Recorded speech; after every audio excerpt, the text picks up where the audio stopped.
السلام علیکم جی، Ehsan Abbasi mission and tourism club کی طرف سے سخت ناران سے آپ کو اپڈیٹ دیتا چلوں 24 نومبر 2024 اور جھیل سیف الملوک کا راستہ مکمل طور پر بند کر دیا گیا ہے۔ رات جو گزری ہے اس رات میں برف باری ہونے کی وجہ سے جھیل سیف الملوک کا راستہ بند کر دیا گیا ہے۔ کل تک تو یہ راستہ اوپن تھا، گاڑیوں والے جا رہے تھے۔ مقامی ڈرائیور سے ہم نے پتہ کیا ہے کہ وجہ کیا بنی، تو انہوں نے یہ کہا کہ رات کو برف باری زیادہ ہونے کی وجہ سے جھیل سیف الملوک کا راستہ بند کر دیا گیا ہے کہ اب ممکن ہے کہ اگر تو موسم ٹھیک رہا تو 3 سے 4 دنوں میں راستہ دوبارہ کھل جائے گا اور آپ جھیل سیف الملوک دیکھ سکتے ہیں۔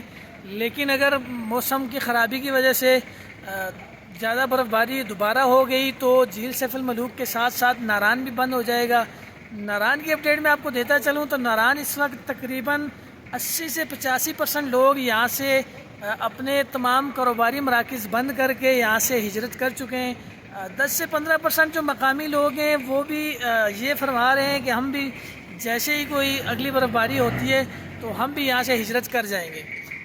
اب میرے خیال سے جو تو ان 2 4 5 دنوں میں ناران جو لوگ وزٹ کر لیں گے اس کے بعد میرے خیال سے اللہ تعالیٰ نے خیر کی تو اپریل اور مئی میں جا کے ناران کا راستہ کھلے گا اور ناران لوگ آنا شروع کریں گے۔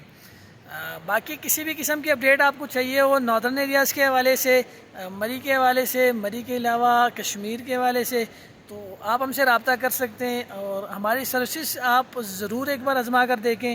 آپ ہمارے ساتھ ایک مرتبہ ٹور کر کے دیکھیں، انشاءاللہ آپ اچھے لفظوں میں یاد رکھیں گے ہمیں۔ اور مین چیز جو یہ ہے کہ مشن اینڈ ٹورزم کلب کا چینل یوٹیوب پہ سبسکرائب کریں، فیس بک پہ لائک اینڈ شیئر کریں اور بندے نے چیز کو دعاؤں میں یاد رکھیں۔ بہت شکریہ، اللہ حافظ۔